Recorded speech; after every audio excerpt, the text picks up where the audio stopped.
Mark, Oh my gosh, you scared me. Hey, Paul. what are you reading? I'm just finishing up the last pages of the final issue of the Flash official movie tie-in prequel. It's bridging the gap between the Snyder cut and the upcoming Flash movie. There's an upcoming Flash movie? There is. Oh, who knew?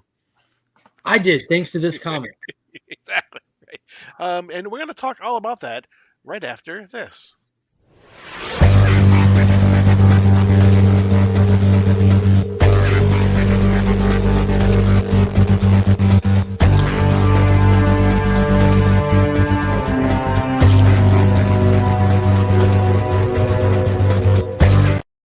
So before we go any further, don't forget to make sure you hit the subscribe button. Make sure you hit the like button. Make sure you make some comments as you're watching this, and hit the notification bell. I'm trying to keep up with you with all your, Yeah, so you're notified whenever we go great. live. I've just learned from Mark that there's a Flash movie coming out, and it comes out June 16th.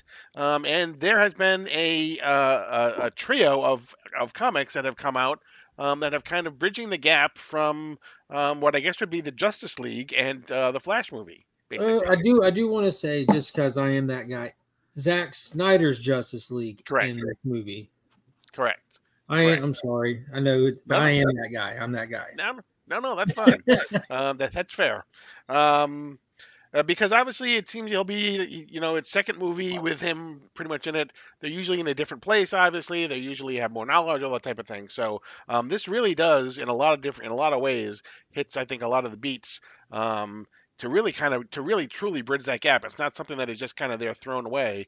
There's really a Absolutely. lot of stuff that goes into it. So, There's a lot of um, important things hitting to the point of this book. Because of the delays with the movie and the pandemic and everything, this book did not get released at a proper structure time for the movie. They delayed it as far as they could. They eventually had to release it. It's been out for months at this point, and we figured now's the time to talk about it.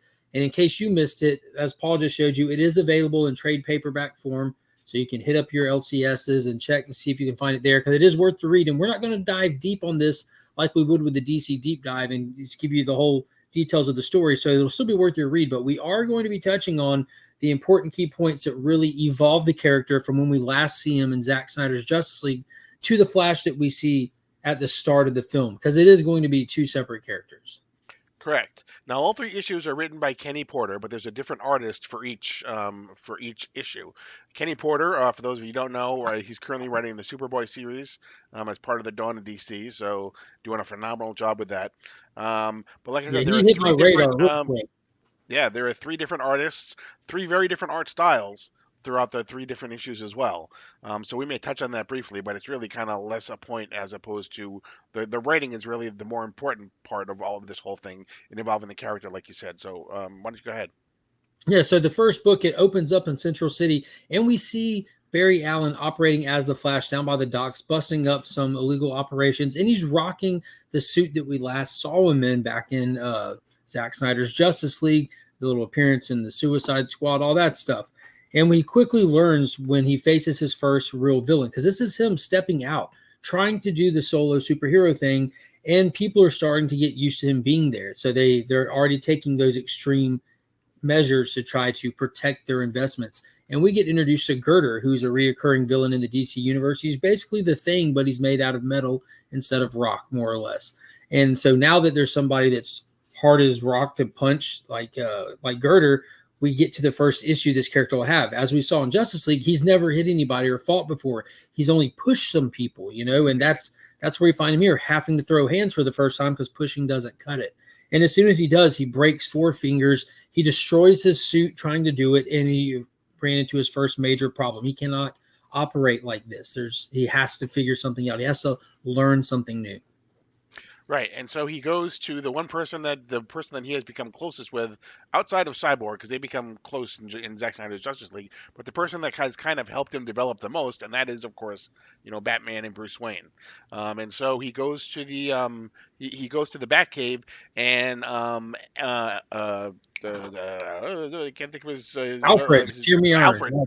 Alfred. Alfred is basically working some new things with some new fabric and things like that, and things that'll elongate and kind of expand and stuff like that. And so he's doing some stuff with that, and then Batman takes him and he starts working with him on some of his fighting skills, basically showing him that it's not just enough. Even if you learn to punch, it's not enough to just punch. You have to be able to do it, and there's got to be intentions in what you do. Don't just do things haphazardly. That's the whole Batman thing, right? Is right. He's always ready for anything, so he has a plan for everything. And so he kind of is trying to kind of give that to Barry and saying, hey, you know what? You need to have a plan for this stuff too. You can't just go out there, and you can't push anymore. You can't punch. If you can control the way you punch, you can actually control the fight, and you can actually make sure that what you're doing is not going to hurt the other. You're not going to kill the other person as well. And in the process of all this, Barry's getting extremely frustrated because he's not using his super speed when he's training with Bruce, and Bruce is just laying in on him. And in his frustration, he kind of just releases some anger, and he goes running around the room saying, "You want to see what I can do?" He does a couple of laps, builds up some speed, and he lays into the punching bag so hard that it like damages the wall, massive damage to the wall and the surrounding areas right behind it. And he just realized in that moment, Bruce observed it, and they like ran down what happened, and by accessing the speed force and punching correctly, he can transfer that energy into his molecules, and it makes his hands denser. So he's finding out how to actually access the speed force and transfer it into the actions that he's taking to protect himself and to be a bigger weapon. Because as soon as they get done with this, they go back into the Batcave and they try to replicate it and see what they can do, and it just goes even worse because he's kind of leaning into it now.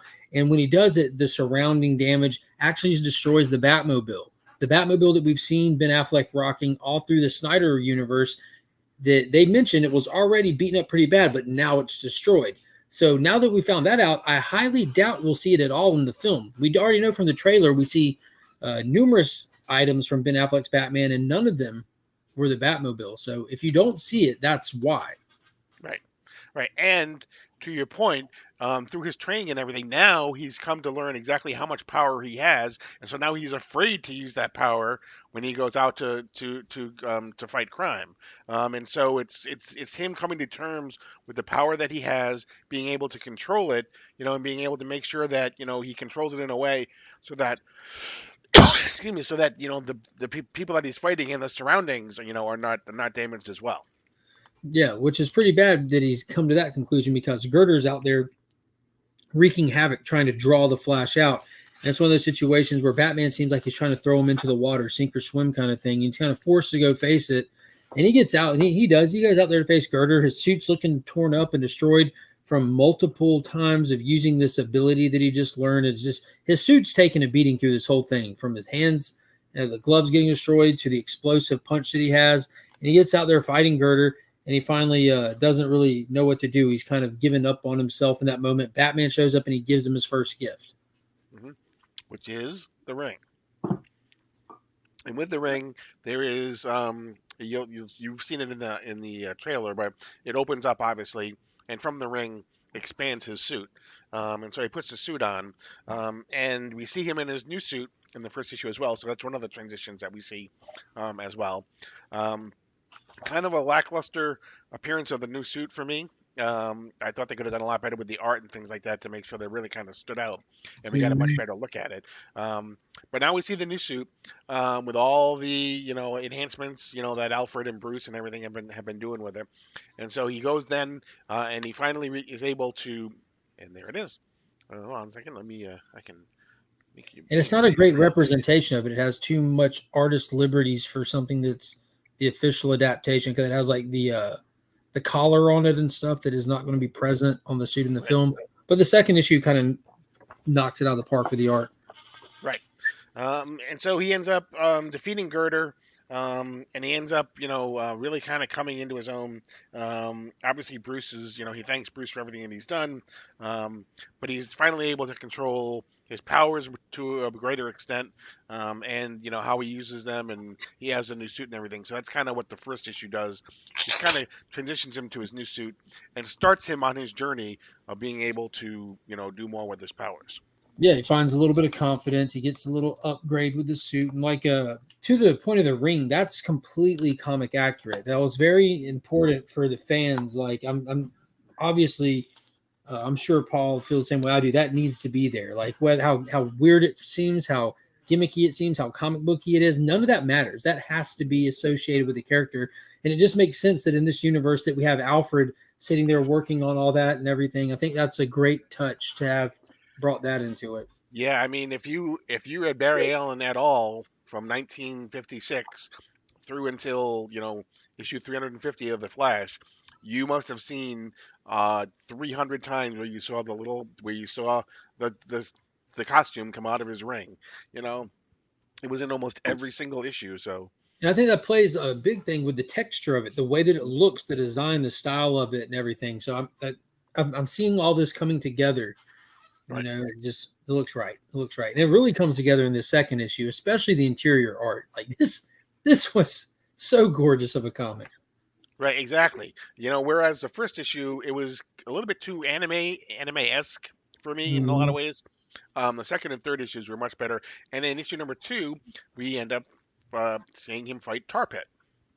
Yeah, Which, by the way, Girder and Tar Pit are actually both Wally West villains, which is kind of funny because he fights Barry Allen in this as well. But and it's we funny end up how recyclable these villains are. Like they're both like the meta human muscle for the crime organization trying to operate in the city. So there's nothing really to add in terms of the story with that. But the important thing of the story in this is we see Barry working at his internship in the crime lab. We get introduced to Patty and Albert, who are going to be his co-workers that I believe are also in the film that we've seen images of Mhm. from that as Right. well. So they really land like nail on the head with this one with Barry like struggling with time management, letting people down. You see the guilt that he's having from that, just trying to be in too many places at one time. Right. And again, without getting too into the weeds, how he defeats Tar Pit, which is a little bit obviously in the story, but um, this is actually him taking some science and using some of the science with the water, with the cold water over Mm-hmm. Tar Pit. So kind of plays into his. So we have him learning some things from a physical standpoint in the first issue. Here he's determining, or he's starting to be able to beat people not with his body but with his mind, and yes, with his powers as well, but he's being able to think things through now as well. Yeah. So in Justice League, we did see that scene when they were bringing Superman back, where he was the spark that they needed to activate the mother box. And when he ran to do that, he hit the mother box, and he you saw him flip and tumble. He actually phased through a wall in that movie, and he had no clue how he did it, or he just stood up Hmm. confused, kind of thing. And they never address it. Well, in this Right. book, we actually get that. We see him fighting Tar Pit, and this book is really dealing with like that him stressing himself out, not focusing, in the nervousness of everything he's doing. In the middle of the fight with Tar Pit, his hands just phase into the ground, and he realizes that he's too stressed, he's too nervous, and when he's touching stuff, he's messing up the vibrational frequencies of those items, and they're exploding. So he has to spend a lot of time, like Paul said, sciencing stuff in this, like learning about himself and the the potential damage he can do, but how to actually use it as a net positive with his power set. And that's what we deal with a lot in this power wise, where we have the super punch kind of thing in the first one. We're phasing in this one. He comes to terms with that, and he actually uses a phasing super punch to really like knock Tar Pit back, so he has time to get down into the water and do Right. his thing with that. It was really cool, and you get some real the artwork in this, man. I absolutely love it. When he was sciencing the phasing thing, he was practicing just phasing through a little piece of metal in his lab, and Hmm. you know, Yeah. And again, it was. Um, was this issue? Or was it the last one? Then we also see some things with him and his dad as well. We see some of that through this as well. And it's funny because he almost seems as though his dad knows. Oh, that's a great shot. yeah, I absolutely love this cover. That's the suit. That's what Mhm. we'll be seeing. That magnificentness right there. Yeah. So yeah, his dad was helping him with the stressing thing, and this was it? Let me see if this is the one. No, it was issue 3 that they get into Right, that with the whole perspective on your motives and everything. But right, this is the issue where we kind of start. It kind of this issue really sets up the conversations and stuff that he has with his dad in the third issue. That one Right. is Mr. Allen heavy. Right.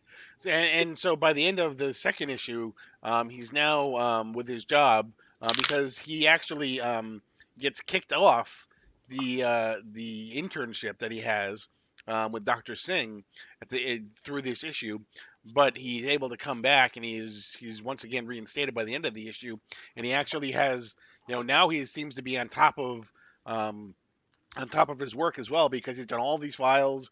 He's done everything before the other two people even get to work, and so it really is about him. Like you said, I mean, the first one was kind of more physical. The second one is more emotional and him being able to think of these type of things. And then the last issue was It's had to do fine with tuning. Yeah, this yeah is had to fine tuning right here. yeah exactly. It has a classic Flash villain in the top. So Yeah, it's wicked. He's just a complete psychopath too. One of those irredeemable villains. There's mhm, his motives are just sheer greed, anger, violence. He's just some people just want to watch the world burn, and that's how they portrayed him in this. So it's pretty cool. He's trying to impress some potential buyers with some metahuman tech. It's almost like you could have inserted Intergang into this one. We have future tech weapons that are built and meant to fight superheroes, and he goes on a spree in Central City to try to show off and showboat just to draw out the Flash and get make more money. It's really that simple. But to Paul's point about his father, we get a lot with right.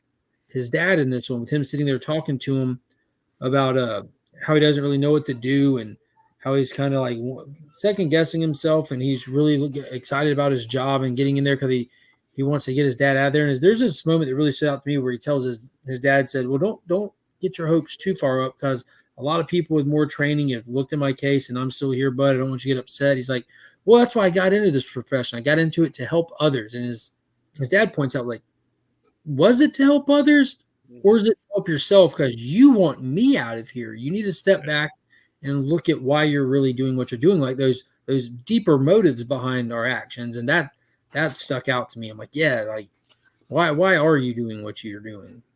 Right, and he asks his dad some questions, almost kind of like well, what do what do I do if this is like asking for a friend, right? It's like like he's asking for the Flash, Yeah. um, and he actually does come and visit him at the end of the issue. He comes and visit him as the Flash to thank him for all that he's done, and I almost kind of feel as though maybe his dad already knows, There's that Aunt um, May feeling, right? Like yeah, he's known the whole time. He right, don't want to be like if Barry wants to tell me, he'll tell me. He's like, right, tell my son he's the yeah, bravest kid I know. You know what I'm saying? Not the Flash. Tell my son he's the bravest kid I right, know.